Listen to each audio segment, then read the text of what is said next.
The details, I am Dele Agadumo.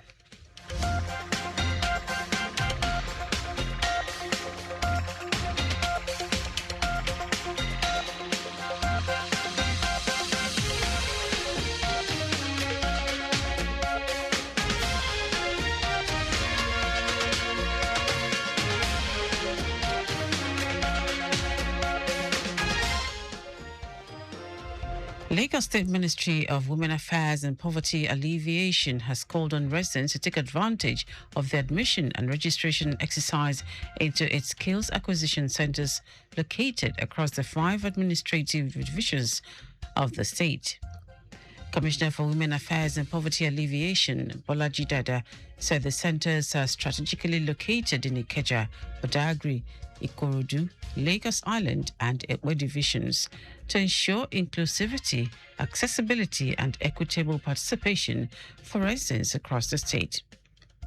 Dada explained that the skills acquisition centers offer a wide range of vocational, entrepreneurial, and computer skills programs designed to equip participants with practical, employable, and income generating skills.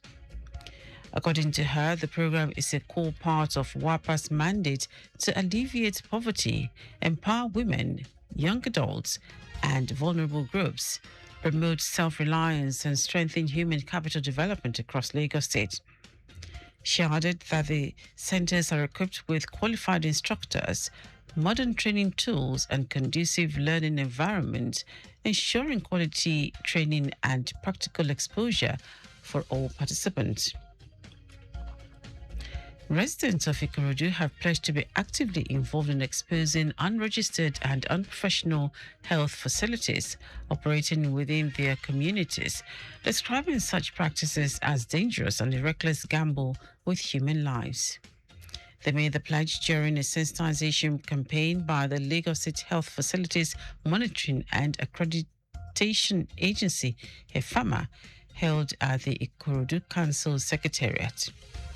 The participants raised concerns about the presence of illegal clinics and maternity centers in different communities under Ikorodu and called for assistance of confidentiality as they have resolved to make information on such facilities available to HEFAMA to save avoidable loss of lives.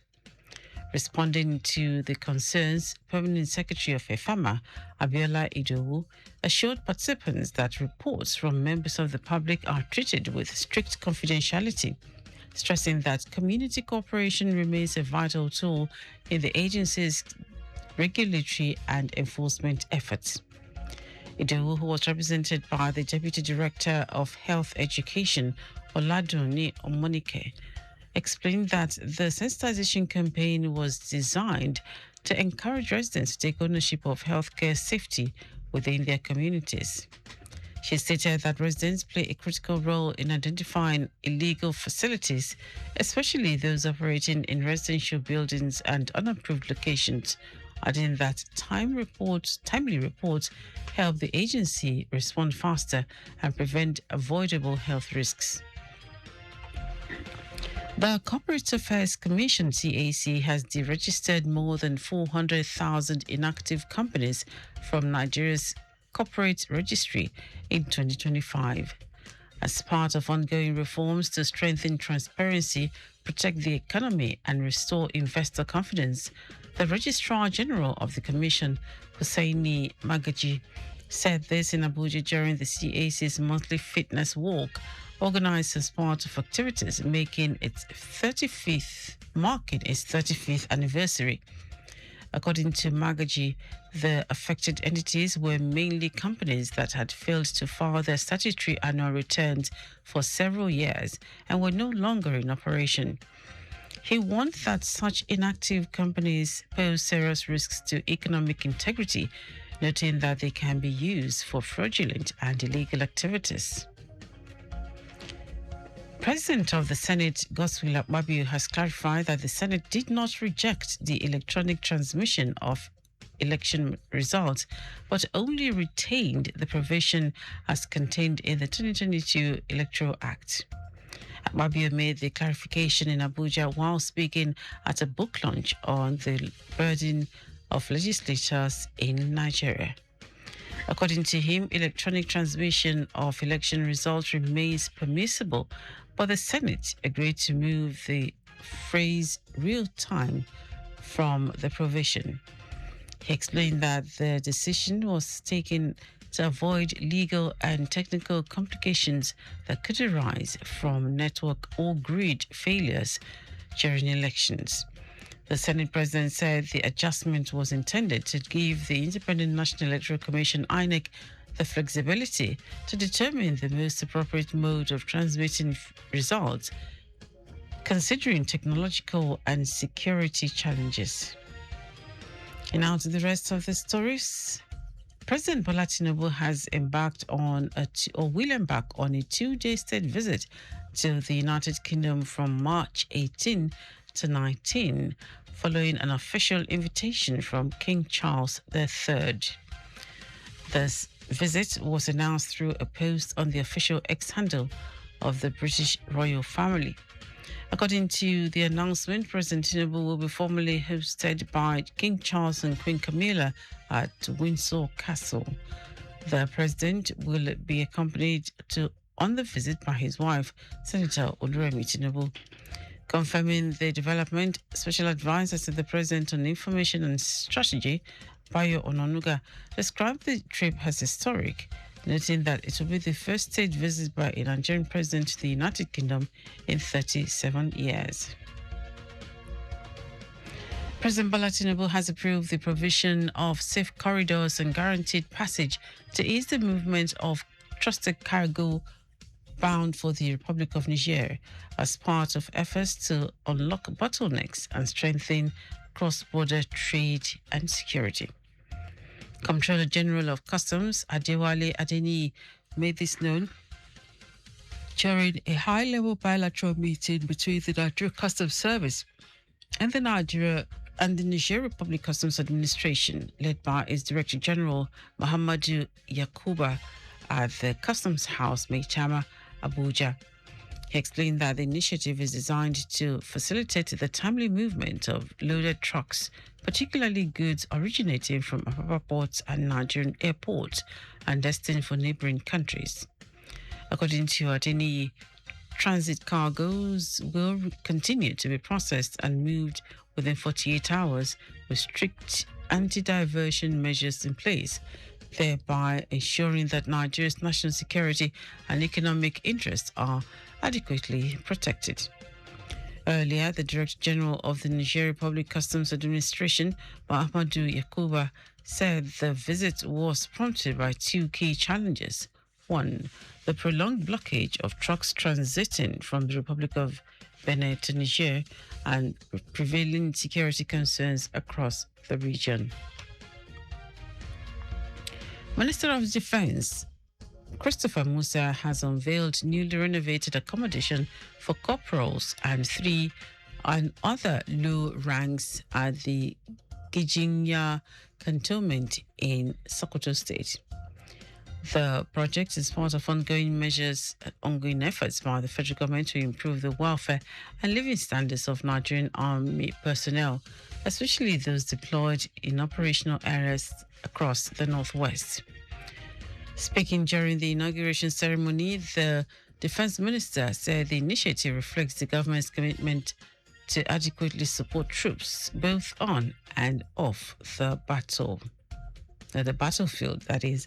Musa noted that non-commissioned officers play a critical role in the effectiveness of the armed forces of Nigeria, stressing that improved welfare directly enhances discipline, morale, and mission success. The refurbished quarters designed for corporals and lower ranks and their families now feature modern amenities, improved ventilation, and enhanced security measures to address accommodation challenges within the cantonment.